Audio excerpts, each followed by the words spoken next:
சாந்தி. இருண்ட மனதில் ஒளியை ஏற்று இருளும் அகன்றே போகும்.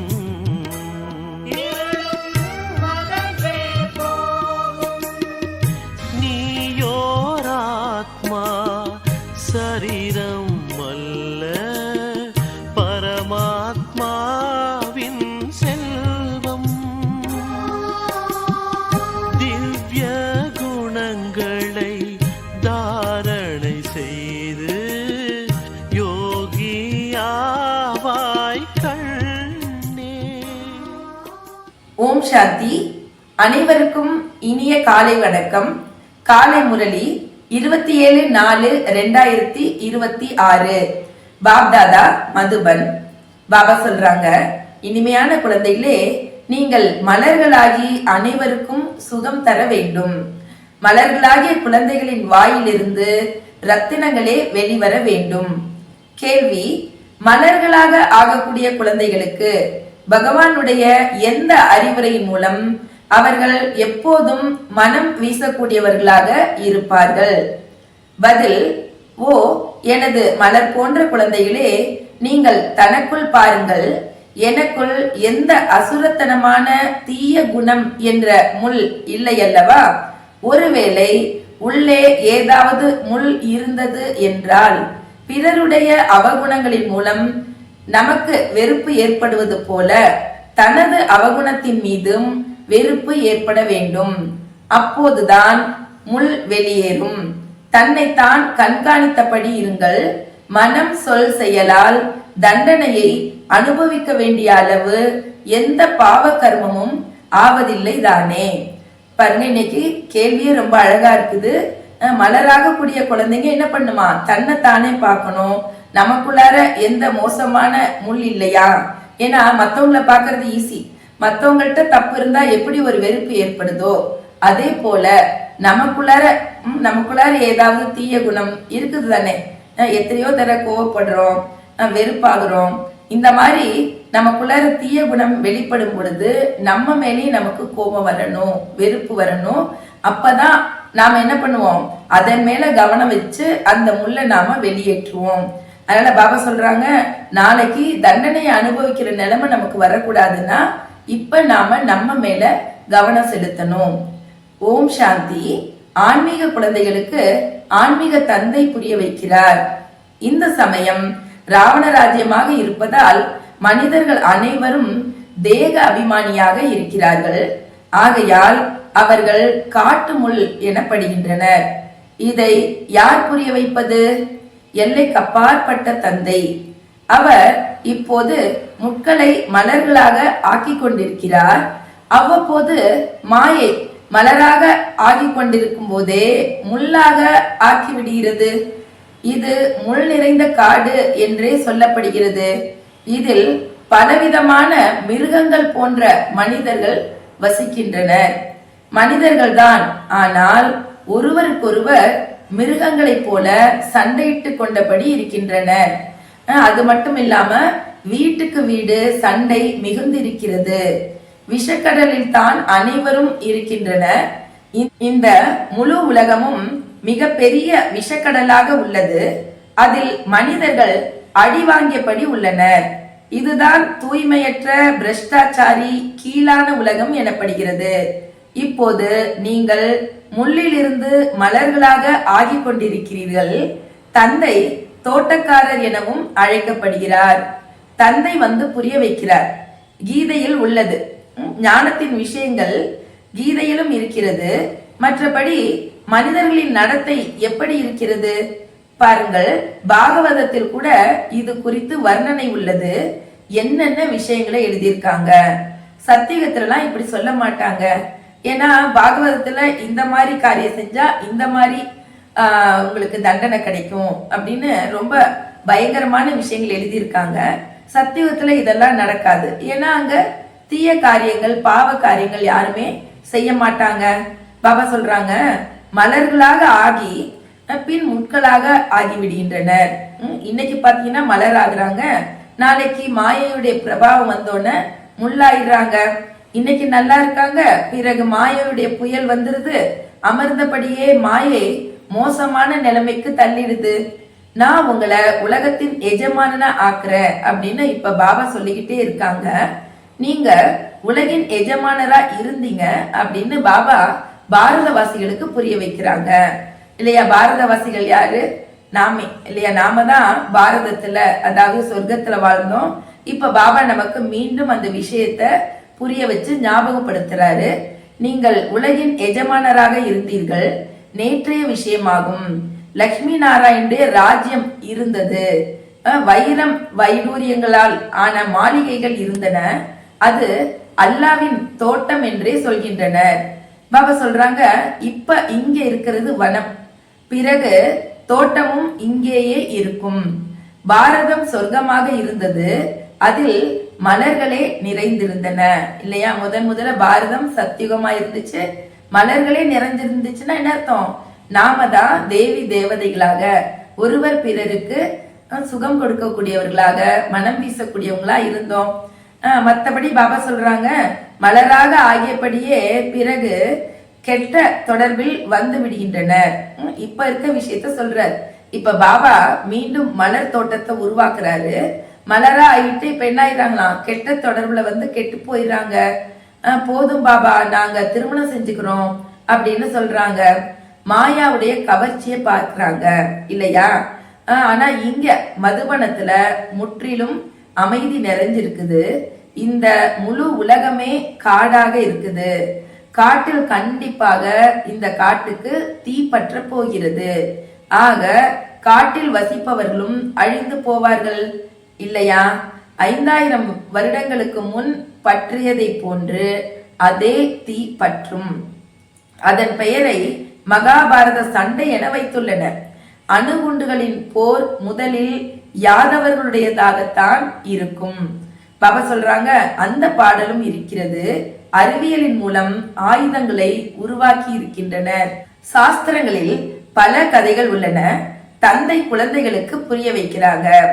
அப்படி யாரும் வயிற்றிலிருந்து ஆயுதங்களை வெளிப்படுத்த முடியாது. அதாவது வயிற்றிலிருந்து ஏவுகணை வந்துச்சு அப்படின்னு காட்டுறாங்க இல்லையா, அந்த மாதிரி எல்லாம் இல்ல. அறிவியலின் மூலம் எவ்வளவு அணுகுண்டுகள் முதலானவற்றை உருவாக்குகின்றனர்.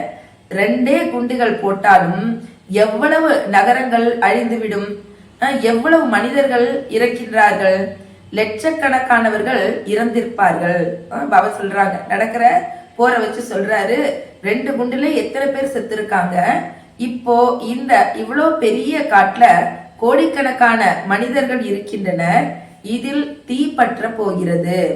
சிவபாபா புரிய வைக்கிறாங்க, எனினும் கூட தந்தை இரக்க மனமுடையவர், தந்தையே அனைவருக்கும் நன்மை செய்ய வேண்டும். பாபா சொல்றாங்க, எங்க போறாங்க? தீ பிடிப்பதை பார்த்தார்கள் என்றால் பிறகு தந்தையிடம்தான் வந்து சரணடைவார்கள். தந்தை அனைவருக்கும் சத்கதி வழங்கும் வள்ளலாவார்.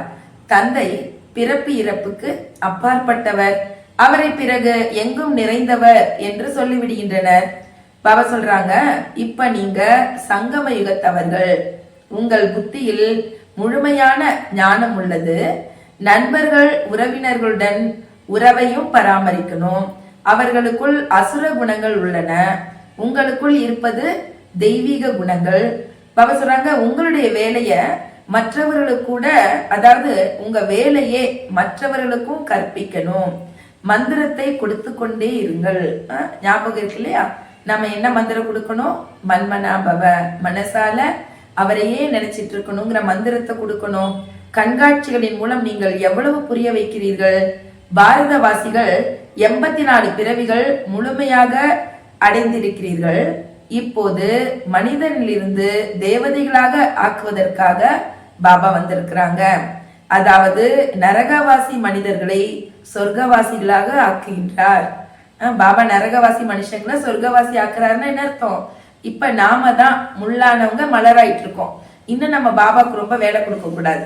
சீக்கிரம் நாமளே என்ன ஆகணுமா, சொர்க்கவாசி தேவதையா. ஏன்னா பாபா நமக்கு புரிதலை கொடுத்துட்டாரு. இப்ப நாம என்ன செய்யணும்?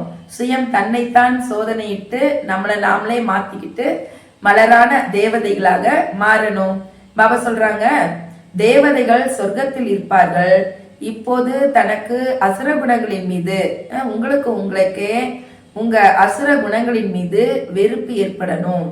தனக்குள் பார்க்கணும், நாம தெய்வீக குணங்கள் நிறைந்தவராக ஆகி இருக்கிறோமா? நமக்குள்ளார எந்த தீய குணங்களும் இல்லதானே? மனம் சொல் செயலால் அசுரத்தனமான வேலை ஆகும்படி நான் ஏதாவது பாவ கர்மம் செய்யலதானே? எவ்வளவு செக் பண்ண சொல்றாருப்பாங்க. நம்ம மூலமா எந்த தப்போ பாவமோ நடக்கலையே அப்படின்னு செக் பண்ணணும். நாம் முட்களை மலர்களாக கூடிய சேவை செய்யக்கூடியவங்க இல்லையா? நமக்குள்ளார முள் இருக்கலாமா? அதனால பாபா சொல்றாங்க, நமக்குள்ளார எந்த முள்ளும் இல்லதானே, நான் அந்த மாதிரி சேவை செய்யறேனா? பாபா மலர் தோட்டக்காரர், பிரம்மா குமார் குமாரிகளாகிய நீங்கள் இந்த தோட்டத்தின் வேலைக்காரர்கள். பாபா சொல்றாங்க, வேலைக்காரர்கள் கூட விதவிதமா இருக்கிறாங்க இல்லையா? நம்மளும் எப்படி இருக்கோம்? எல்லாரும் ஒரே போல இல்ல. சிலரோ ஒன்றும் அறியாதவர்களாக இருக்கிறாங்க. யாரையும் தனக்கு சமமா அவங்களால ஆக்க முடியல. கண்காட்சியில தோட்டக்காரர் போக மாட்டார். ஒரு மலர் கண்காட்சிக்கு எஜமானர் போக மாட்டார், தோட்டத்துல வேலை பார்க்கறவங்க தான் போவாங்க. அதே போல பாபா சொல்றாங்க, இங்க பாபா எல்லா சேவைக்கும் வர முடியாது. தோட்ட வேலைக்காரர்கள் யாரு? நாம தான்.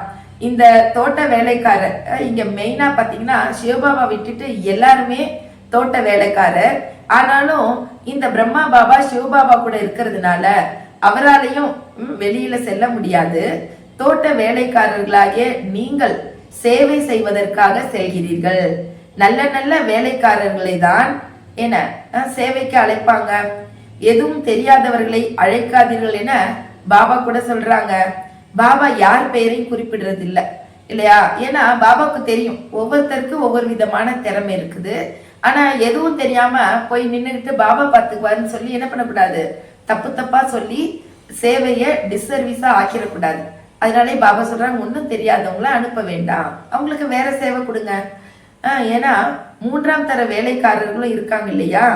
யார் நல்ல நல்ல மலர்களை உருவாக்குகின்றனரோ அவர்களையே தோட்டக்காரர் கூட விரும்புவாரு. இங்க கூட அப்படிதான் இல்லையா? பாபா கூட என்னது, யாரு நல்லா சேவை செய்யறாங்களோ, அழகா புரிய வச்சு அநேகரை பாபா குழந்தைய ஆக்குறாங்களோ அவங்க மேல பாபாவுக்கும் ஒரு விருப்பம் இருக்கும். பாபா சொல்றாங்க, இங்க வாயிலிருந்து எப்பொழுதும் யாரு, நாம தோட்டத்துல வேலை செய்யறவங்க, நம்ம வாயிலிருந்து எப்பொழுதும் ஞான ரத்தனங்களே வெளிவர வேண்டும்.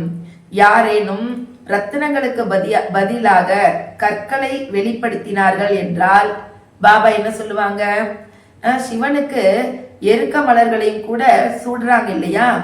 ஆக சிலர் இப்படியும் கூட அமைஞ்சிடுறாங்க. அது எருக்கம் பூ போல பாபாவுடைய சேவை செய்யறதுல சில பேர் இந்த மாதிரி இருக்காங்கன்றார் பாபா. முட்கள் போன்றவர்கள் கூட வர்றாங்க. பாபா சொல்றாங்க, பிறகு காட்டிற்கு சென்று விடுகின்றனர். தன்னை மாத்திக்கவே இல்லை அப்படின்னா என்ன அர்த்தம்? அப்புறம் திரும்ப அவங்க பழைய உலகத்துக்கே போயிடுவாங்க. சதோ பிரதானம் அடைவதற்கு பதிலாக இன்னும் கூட தமோ பிரதானம் ஆகி செல்கின்றனர். பிறகு அவர்களுடைய கதி என்ன ஆகுது? பாபா சொல்றாங்க, ஒன்று நான் சுயநலமற்று இருக்கின்றேன், மற்றொன்று பரோபகாரியாக இருக்கின்றேன். என்னை நிந்தனை செய்யக்கூடிய பாரதவாசிகளுக்கு நான் பரோபகாரம் செய்கின்றேன் இல்லையா? நம்ம தெரிஞ்சோ தெரியாமலோ பாபாவுக்கு நம்ம நிறைய நிந்தனை பண்ணிட்டோம். சர்வ வியாபின்னு சொல்லிட்டோம், கடவுளால எல்லாம் செய்ய முடியும், என்னென்னமோ சொல்லிட்டோம். ஆனா பாபா நம்மளதான் செலக்ட் பண்ணி, ஏன்னா நாம சொல்லிட்டு நாம இப்ப பாபா குழந்தைங்களாயிட்டோம். செஞ்சது தப்பு நம்ம மட்டும் இல்லை. இப்ப என்ன பண்றோம், நம்ம சொன்னதை கேட்டு அநேகர் அதை பின்பற்றிட்டு இருக்காங்க. அதனால பாபா சொல்றாங்க, எனக்கு நிந்தனை பண்ணவங்களுக்கு தான் நான் முதல்ல பர உபகாரம் பண்றேன். நான் இந்த சமயத்தில் வந்து பாரதத்தை சொர்க்கமாக மாற்றுகின்றேன். பாபா சொல்றாங்க, சொர்க்கத்திற்கு வாருங்கள் என அழைத்தால் நாங்கள் இங்கே சொர்க்கத்தில் தானே இருக்கிறோம் அப்படிங்கிறாங்க. அட, சொர்க்கம் இருப்பது சத்தியுகத்தில், பிறகு கலியுகத்தில் சொர்க்கம் எங்கிருந்து வந்தது? கலியுகம் நரகம் என்றுதான் அழைக்கப்படுகிறது. பழைய தமோ பிரதானமான உலகமாக இருக்கிறது. இங்க சொர்க்கம் எங்கே இருக்கும் என மனிதர்களுக்கு தெரியவே தெரியாது. பாபா சொல்றாங்க, சொர்க்கம் ஆகாயத்தில் இருப்பதாக அவங்க புரிஞ்சிட்டு இருக்காங்க. சிவபாபா தில்வாடா கோயில் போன்ற சொர்க்கத்துல அவங்க என்ன பண்றாங்க, தில்வாடா கோயில்ல சொர்க்கத்தை மேல காட்டியிருக்காங்க, கீழே தபஸ் செஞ்சிட்டு இருக்காங்க. அதனால மனுஷங்க என்ன நினைக்கிறாங்கன்னா, இன்னார் சொர்க்கத்துக்கு சென்று விட்டார், அதாவது என்ன, சொர்க்கம் மேல இருக்கு, அவர் மேல போயிட்டாரு, சொர்க்கம் எங்கிருக்கிறது, சொர்க்கவாசி ஆனார் என அனைவருக்காகவும் சொல்றாங்க. பாபா சொல்றாங்க, இது விஷக்கடலாக உள்ளது, பார்க்கடல் என விஷ்ணுபுரிக்கு சொல்லப்படுகிறது. அவர்கள் பிறகு பூஜைக்காக ஒரு பெரிய குளத்தையே உருவாக்கிட்டாங்க, அதில் விஷ்ணுவை அமர்த்தி இருக்கிறாங்க. இப்ப குழந்தைகளாகிய நீங்க சொர்க்கத்திற்கு செல்வதற்கான ஏற்பாடு செஞ்சிட்டு இருக்கீங்க இல்லையா, உங்களை நீங்க தயார் பண்ணிட்டு இருக்கீங்க. ஏன்னா சொர்க்கத்தை தயார் பண்ணுவது, ஸ்தாபனை செய்வது பாபாவுடைய வேலைனாலும் அங்க யார் இருப்பாங்க, தேவதைகள் இருப்பாங்க. அப்ப தேவதைகளா இப்ப தன்னை மாத்திக்க கூடிய ஏற்பாடுல குழந்தைங்க எல்லாம் மூழ்கி இருக்காங்க அப்படின்னு பாபா சொல்றாங்க. பாபா சொல்றாங்க, அங்க பாலாறு ஓடும், இப்போ குழந்தைகளாகிய நீங்கள் மலர்களாக ஆகியபடியே இருங்க. நாளுக்கு நாள் உங்களுக்குள்ளார குணங்களின் வளர்ச்சி ஏற்பட்டுக்கிட்டே இருக்கணும். இவர் முள்ளாக இருக்கிறார் என்று யாராவது சொல்லும் அளவுக்கு எந்த விதமான நடத்தையும் இருக்கவே கூடாது. எப்போதும் மலராக ஆவதற்கான முயற்சி செஞ்சுக்கிட்டே இருங்க. மாயா முள்ளாக ஆக்குது, ஆகையால் தன்னை மிகவும் பாதுகாப்பா வச்சுக்கணும். பாபா சொல்றாங்க, இல்லற விஷயங்கள்ல இருந்தபடியே தாமரை மலர் போல் தூய்மையா ஆகணும். இப்ப தோட்டக்காரரான பாபா முள்ளில் இருந்து மலராக ஆக்குவதற்காக வந்திருக்காங்க. நாம மலர் ஆயிருக்கோமா அப்படின்னு நம்மளை நாம சோதனையிடணும் இல்லையா. நமக்கே தெரியும் நம்மளுடைய பலகீனங்கள் என்னன்னு. இப்ப புதுசா நமக்குள்ளார என்னென்ன நல்ல விஷயங்கள் வந்திருக்கு செக் பண்ணுங்க. ஏன்னா நல்லது வந்துச்சுன்னா ஆட்டோமேட்டிக்கா என்ன ஆயிடும், தீய குணம் விலகிடும். அதனால செக் பண்ணுங்க மலராயிட்டு இருக்கோமான்னு. மலர்களைக்கான பாபா சொல்றாங்க, மலர்களை தான் சேவைக்காக அங்கும் இங்கும் அழைத்தபடி இருப்பாங்க இல்லையா.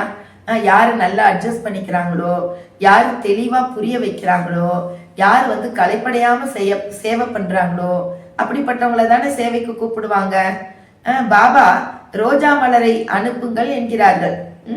பாபா சொல்றாங்க, என்னென்ன மாதிரியான மலர் உள்ளது என கவனிக்கப்படுகிறது அல்லவா.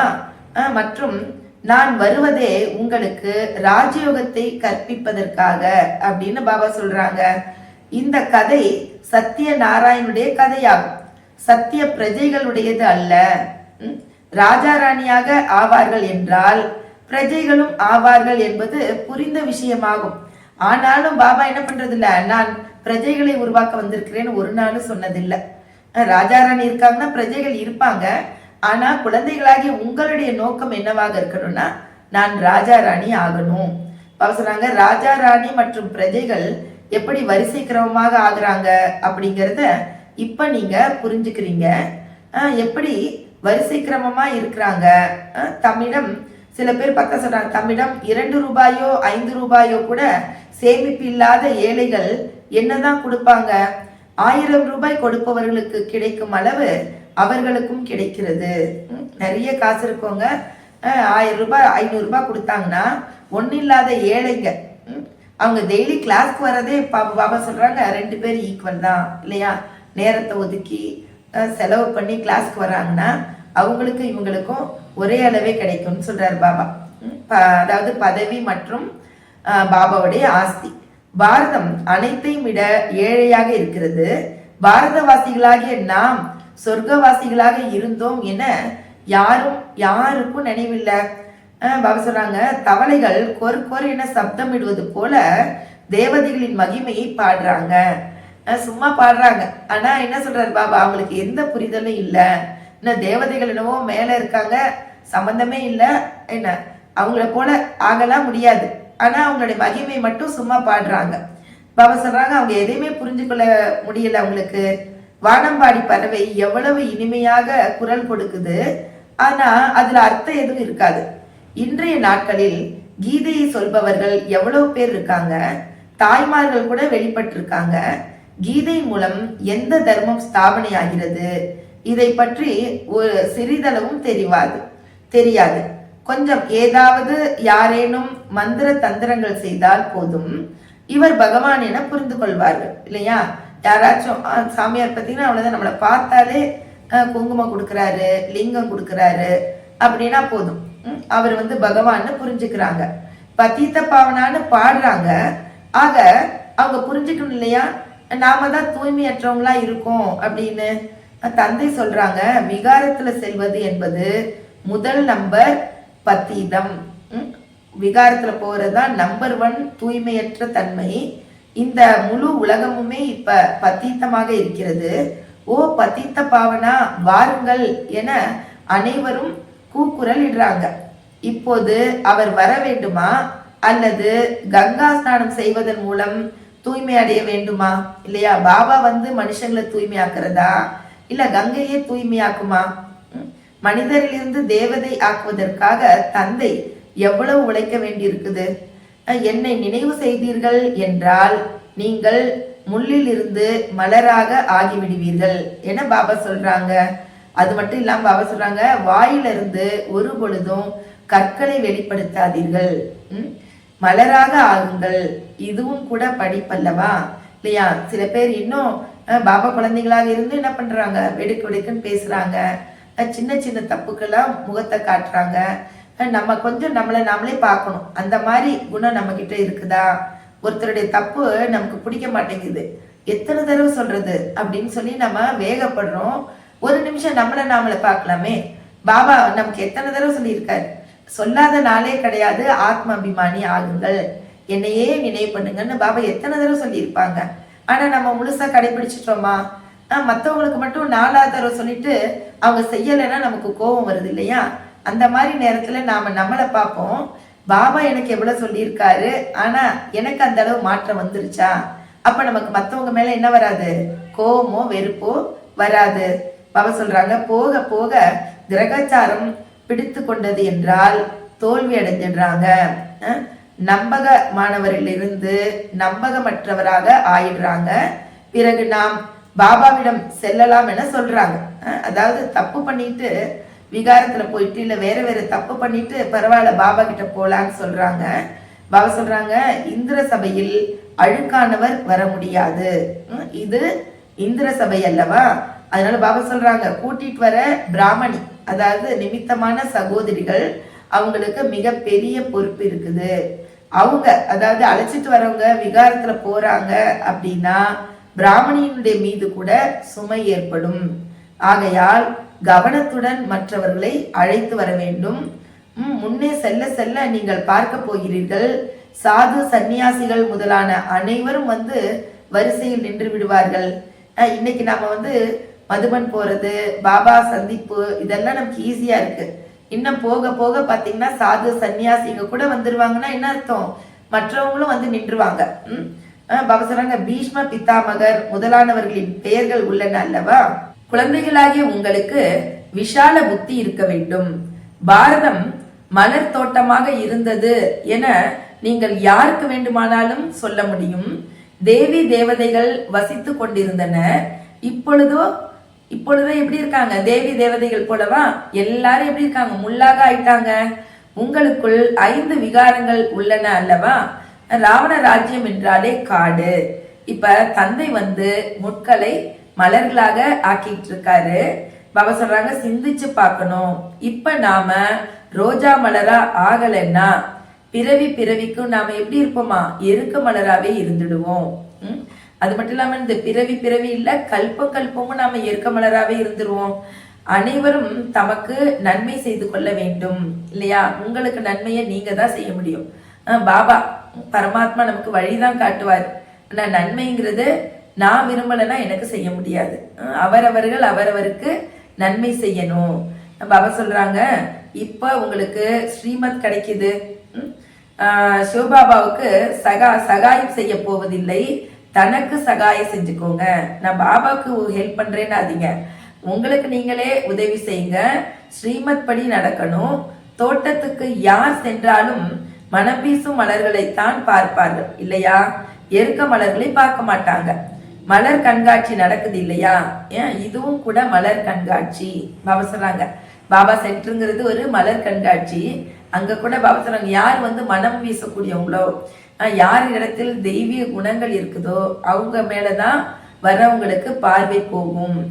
அதனால பாபா சொல்றாங்க, இப்ப உங்களுக்கு மிகப்பெரிய பரிசு கிடைக்குது. மிகவும் முதல் தரமான மலரா ஆகணும். மிகவும் இனிமையான நடத்தை இருக்கணும். கோபமிக்கவர்களிடம் யாரும் பணிவுடன் நடந்து கொள்ள வேண்டும் அப்படின்னு நம்ம புரிஞ்சுக்கணும். அதாவது யார்கிட்ட கோபம் இருக்கோ அவங்க கிட்ட நம்ம ரொம்ப பணிவா இருக்கணும். இல்லைன்னா என்ன ஆயிடும், 2 பேருக்கும் சண்டை அதிகமா போயிடும். நீங்கள் ஸ்ரீமத் படி நடந்து தூய்மை அடைந்து தூய்மையான உலகமாகிய சொர்க்கத்தின் எஜமானன் ஆக வேண்டும். பல யுக்திகள் இருக்குது அல்லவா.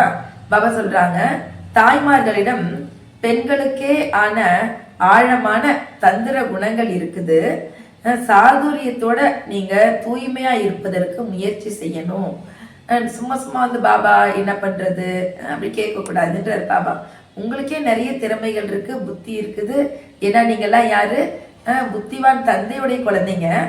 நீங்களே சாதுரியமா என்ன பண்ணணும், கையாண்டு நீங்கள் தூய்மையா இருக்கணும். ஏன்னா கிடைக்க போற பரிசு மிகவும் உயர்ந்தது இல்லையா. அதான் பாபா சொல்றாங்க, சாதுரியமா நீங்க இப்ப என்ன பண்ணணும், தூய்மையாகணும், சதோ பிரதானமா ஆகணும். இப்ப பகவானுடைய பேச்ச சொல்லுங்க, கொஞ்ச நாளுக்காக தானே. பாபாவுடைய பேச்சை கேட்க கூடாதா என்ன?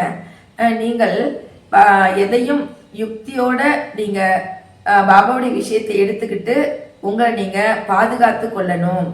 உலகின் எஜமானன் ஆவதற்காக சற்றே சகித்து கொண்டால் என்னவாகிவிடும்?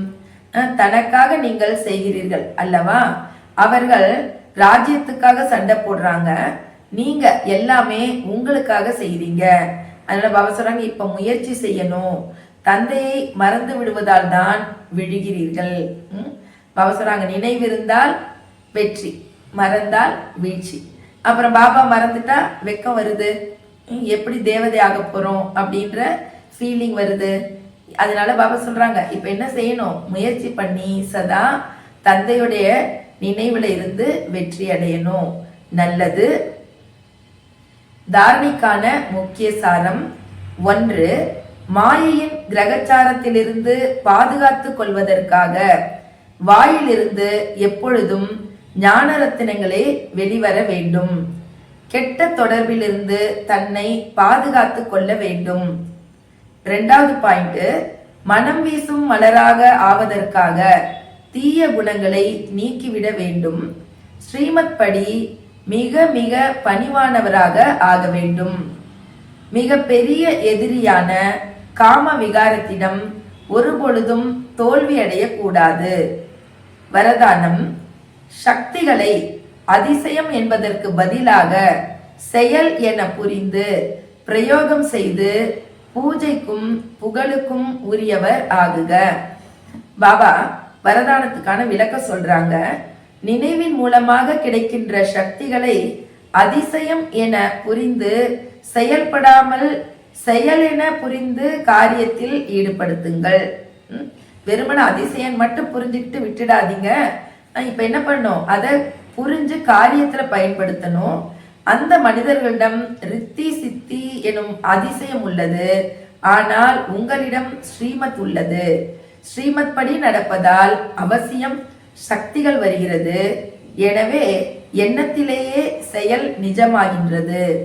எண்ணத்தாலேயே ஒருவருக்கு செயலுக்கான சக்தி தர முடியும். இதுவும் சக்திதான். ஆனால் தனது மன வழியை கலப்படம் செய்யாத ஸ்ரீமத்தில் அதன் அனுசாரம் நடக்கும் பொழுதுதான் புகழுக்குரியவர் ஆகிறீர்கள்.